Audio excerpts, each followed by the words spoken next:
White part में हम bushes మంచిగా ఉండే కొని బాగుంది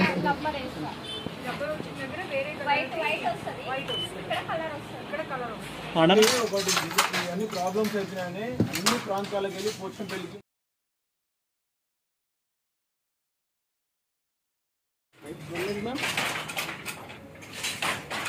చాలా బాగుంది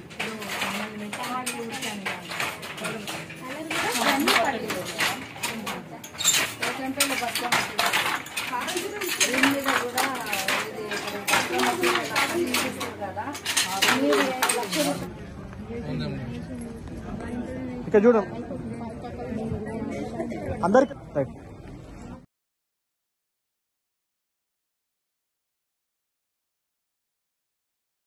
పుష్కలత చాలా రోజుల నుంచి మొగ్గం నేస్తున్నారు. వారు ఒక 20 సంవత్సరాల నుంచి మొగ్గం నేస్తున్నారు కానీ నేత కార్మికులను గుర్తించి సన్మానం చేస్తున్నాం మేడం. వారు మొగ్గం నేసిన తర్వాతనే వారి కుటుంబం జీవనోపాధి కొంచెం మెరుగుపడింది. అందుకని వారిని కూడా సుమారు 25 సంవత్సరాల నుంచి నేత నేస్తున్నారు కాబట్టి గుర్తించడం జరిగింది. డిజైన్ డైనింగ్ చేసి రంగులు అద్దడము, చిట్కీలు కట్టడము మొగ్గ నేత కార్మికులందరికీ కూడా ఈమె స్థానం మేడం.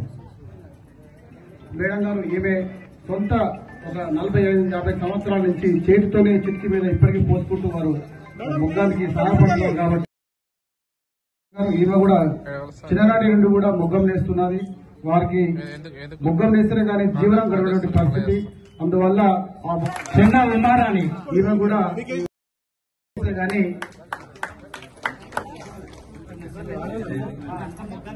ఈమెను కూడా ఎంపిక చేయడం మహిళా చేనేత కార్మికురాలు. వీరు కూడా మొగ్గం నేస్తున్నారు కాబట్టి చాలా ఏళ్ల నుంచి మొగ్గం నేస్తున్నారు. ఈ యొక్క మొగ్గం నేత పని మీదనే జీవనం.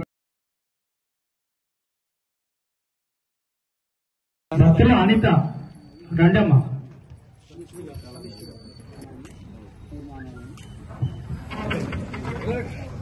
గుడిగాల లలిత వైభవ్ యాదగిరి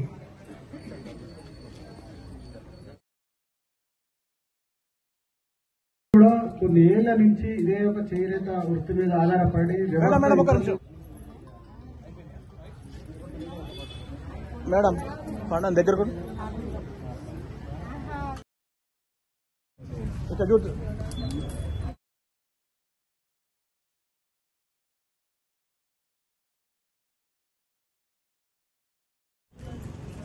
ముఖ్య అతిథిగా విచ్చేసినటువంటి రాష్ట్ర మహిళా కమిషన్ చైర్మన్ గారు మేరెల్ల శారద గారు గతంలో పిసిసి చైర్మన్ గా పిసిసి అధ్యక్షురాలిగా మహిళా డిపార్ట్మెంట్ పనిచేసిండ్రు. వారు చాలా కాలం నుంచి ఇంతకుముందు చెప్పినట్టు మన గ్రామానికి సుపరిచితులే. వారు ఇక్కడి చీరలనే ఎక్కువగా వాడతారు. వారి స్నేహితులు కూడా ఇక్కడికి విచ్చేస్తారు. కాకపోతే స్పీచ్ వద్దు. ఇక్కడ నేనేమంటున్నా అంటే మేడం ఇక్కడ 2000 చిల్లర జియో ట్యాగ్ అంటే మొగ్గానికి వేస్తారు. మొగ్గానికి వేసిందంటే ఆ మొగ్గానికి ప్రభుత్వం నుంచి రావాల్సిన రాయితీలు ఏమైనా ఉంటే ఆ జియో ట్యాగ్ వేసిన వాళ్ళకే చెందుతాయి. అంటే ఇక్కడ ఏమైందంటే మొగ్గం వేసేవారు ఒకరైతే అనుబంధంగా 2 కార్మికులు ఉంటారు. మా అందరి కోరిక ఏంటంటే జియో ట్యాగ్ ఉన్న వాళ్ళకే కాదు, అనుబంధ కార్మికులకు కూడా అన్ని రకాల రాయితీలు రావాలనేది మా వాళ్ళ డిమాండ్. ఇంకా కొంతమందికి జియో ట్యాక్స్ వేయలేదు, వాళ్ళకు కూడా జియో ట్యాక్స్ చేయాలని ఫస్ట్ కోరిక ఇది. రెండవది ఇక్కడ ఏమైతున్నాయో మేము తయారు చేసినటువంటి చాలా మెదడును ఉపయోగించి నెలల తరబడి కష్టపడితే ఒక డిజైన్ తయారవుతుంది. వీళ్ళు తయారు చేసిన కొద్ది గంటల్లోనే ఫ్యాక్టరీలలో డూప్లికేషన్ అవుతుంది. పాపం ఎంతో మేధస్సును ఉపయోగించి తయారు చేసినటువంటి డిజైన్ ని గంటలలో మిషన్ల మీద తయారయ్యి 10,000 చీరని 500కి అమ్మడం మూలాన చూడడానికి 2 ఒకే తీరు ఉంటాయి. మామూలుగా నేను కూడా గుర్తుపట్టలేదు. యాక్చువల్గా ఏంటంటే దానివల్ల చాలా అయిపోయింది. ఇంకోటి ప్రభుత్వాలు కూడా ఏంటంటే గతంలో ఉమ్మడి రాష్ట్రంలో అయితే ప్రొక్యూర్మెంట్ చేసేది.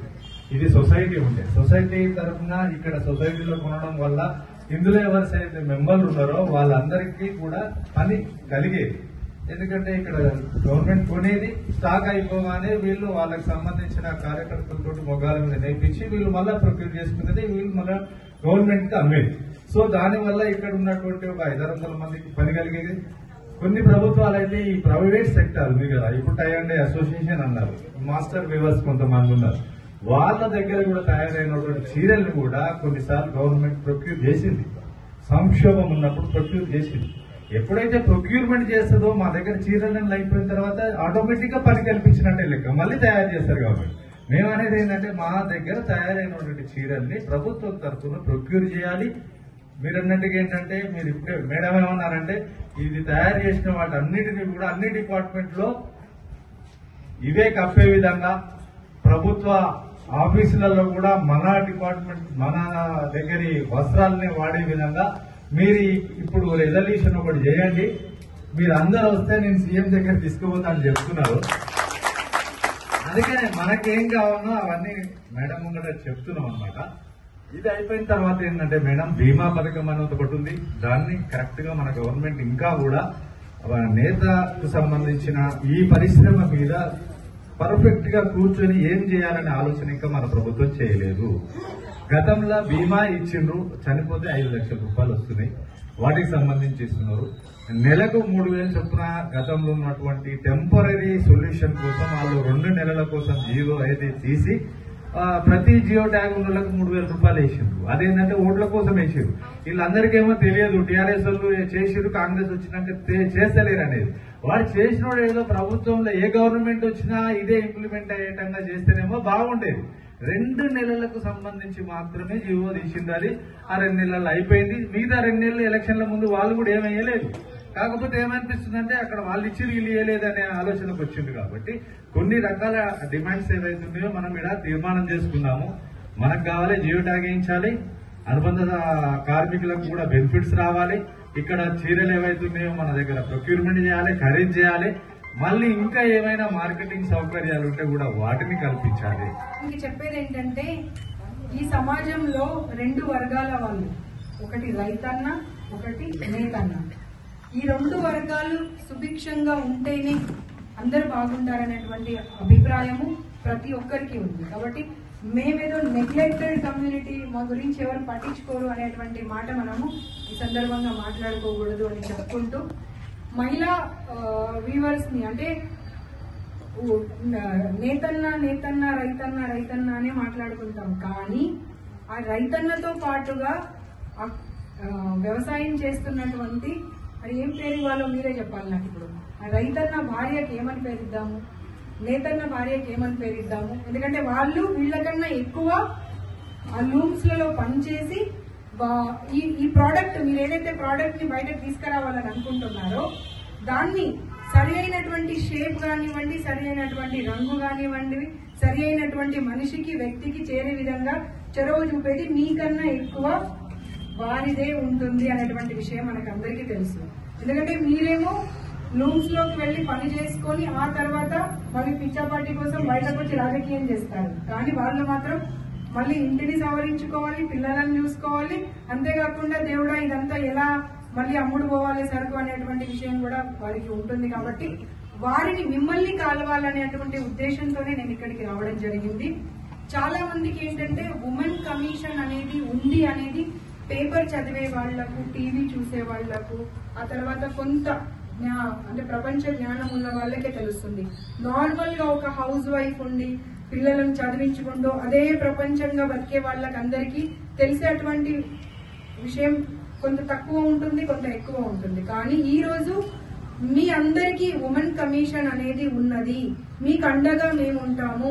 మీకు ఏ సమస్య వచ్చినా గానీ, అది ఫ్యామిలీ పరంగా కానివ్వండి, సొసైటీ పరంగా కానివ్వండి, ఉపాధి పరంగా కానివ్వండి, ఏ సమస్య ఉన్నా గానీ తప్పకుండా ఉమెన్ కమిషన్ మీ వెన్నంటే ఉంటుంది. మీ సమస్యల పరిష్కారానికి మీతో పాటుగా నిలబడుతుంది అనేటువంటి విషయం మీకు ఇక్కడికి తెలియజేయడానికి వచ్చాను.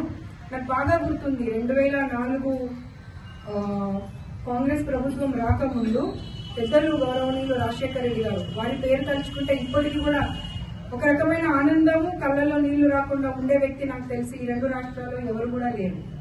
కాబట్టి వారు ప్రభుత్వం రాగానే ఒకటే మాట అన్నారు, ఇందాక నేను చెప్పినట్టుగా రైతన్న నేతన్న ఇద్దరిని సంతోషంగా చూడాల్సినటువంటి బాధ్యత మన మీద ఉందని సిరిసిల్లాకు ప్రత్యేకమైనటువంటి చొరవ చూపించి కొన్ని కోట్లాది రూపాయలు ఫండ్స్ ని గ్రాంట్ గా ఇవ్వడం జరిగింది. అంతేకాకుండా అక్కడ ఉన్నటువంటి మహిళలకు ఎస్హెచ్జి గ్రూపులకు కూడా ప్రత్యేకమైనటువంటి ఫండ్స్ ని కేటాయించడం జరిగింది. కాబట్టి అదే విధంగా ఇప్పుడున్నటువంటి ప్రభుత్వం కూడా, ఇప్పుడున్నటువంటి పెద్దలు గౌరవనీయులు ముఖ్యమంత్రి గారు కూడా మన కోసం అదే చొరవ చూపేటువంటి అవకాశం ఉన్నది. కాకపోతే మనము మన ప్రాబ్లం ని, మన సమస్యని ఏ రకంగా వారి వరకు వెళ్ళడానికి అవకాశం ఉంది అని చూడాల్సిన బాధ్యత కూడా మన పైన ఉంది. ఊరికే పదే పదే అవతల వాళ్ళు మనకు చేయట్లేరు అని బ్లేమ్ చేయడం కన్నా మనం కూర్చొని ఆ సమస్యని ఏ రకంగా వాళ్ళ ముందు పెడితే పరిష్కారం కూడా వాళ్ళకి చూపించాలి. సమస్య చూపించాలి, పరిష్కారం చూపించాలి. అప్పుడు ఏంటంటే మళ్ళీ వాళ్ళు ఆ పరిష్కారం కోసము వెతికేటువంటి అవసరం ఉండదు. ఇప్పటికిప్పుడు ఇక్కడ కూర్చోగానే నాకు ఒక ఆలోచన వచ్చింది. ఇప్పుడు స్టేట్ లో మీరు ఎవరికి చూసినా కానీ పొలిటికల్ లీడర్స్ కానివ్వండి, లేకపోతే డిపార్ట్మెంటల్ కానివ్వండి, ఏవేవో షాల్స్ వేస్తూ ఉంటారు సన్మానం చేసుకోవడానికి. ఆ తర్వాత మళ్ళీ వాటిని ఏం చేయాలో కూడా ఎవరికి అర్థం కావట్లేదు. కాబట్టి ఒక రెజల్యూషన్ పాస్ చేయండి. టోటల్ స్టేట్ వైడ్ ఉన్నటువంటి చేనేత అందరూ కూడా ఈ రోజు మనం పాస్ చేసి పంపిద్దాము. దాంతో పాటుగా రాష్ట్రంలో ఉన్నటువంటి వాళ్ళందరూ ఒక రెజల్యూషన్ పాస్ చేసి ముఖ్యమంత్రి గారికి పర్సనల్ గా వెళ్లి ఇప్పుడు యుఎస్ నుండి రాగానే మనం చెప్పుదాం ఏంటంటే ఈ కండువాలే, అది కాటన్ కానివ్వండి, పట్టు కానివ్వండి, కనుక మీరు ఎవరినైనా సన్మానించే అప్పుడు ఉపయోగిస్తే అది తర్వాత కూడా వాళ్ళకు ఉపయోగపడతాయి. అంతేకాకుండా చేనేత కార్మికులకు కూడా మనం అండగా ఉండి వాళ్ళని ప్రోత్సహించినట్టుగా అవుతుంది అనేటువంటి రెజల్యూషన్ మనం ఈ రోజు పాస్ చేస్తున్నాము.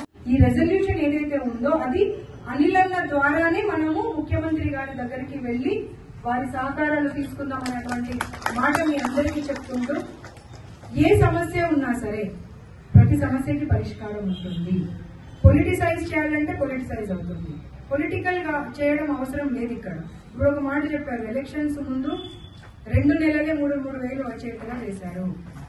అలాంటి ప్రభుత్వం అయితే ఈ ప్రభుత్వం కాదు, మనందరికీ తెలిసినటువంటి విషయమే.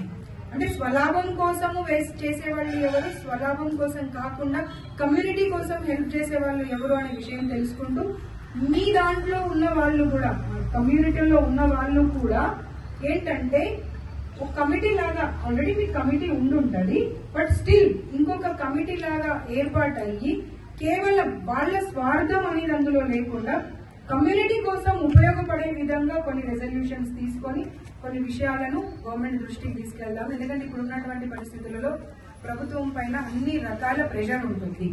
కాబట్టి మనమే మన సమస్య పరిష్కారం తీసుకొని వెళ్దాము. దానికోసం మీ ఎమ్మెల్యే గారితో పాటుగా నేను తప్పకుండా నిలబడతాను అనేటువంటి విషయం. నేను మీ అమ్మాయినే, మీలో ఒక అమ్మాయి లాగానే నన్ను భావించి, ఏదో ఉమెన్ కమిషన్ చైర్పర్సన్ గారు నేరేళ్ల శారద గారు వచ్చారు అన్న విధంగా కాకుండా మా ఇంట్లో మా అమ్మాయి మా సమస్యలు పరిష్కరించడానికి వచ్చారు అని ఆదరిస్తే మిమ్మల్ని కూడా తప్పకుండా మీ సమస్యల కోసం ఆదరించి ప్రతి సమస్య కోసం నిలబడతానని చెప్పుకుంటూ పిలిచినందుకు, ఇంత మంచి చక్కటి ప్రోగ్రామ్ అరేంజ్ చేసినందుకు మీ అందరికీ ధన్యవాదాలు తెలియజేస్తాను.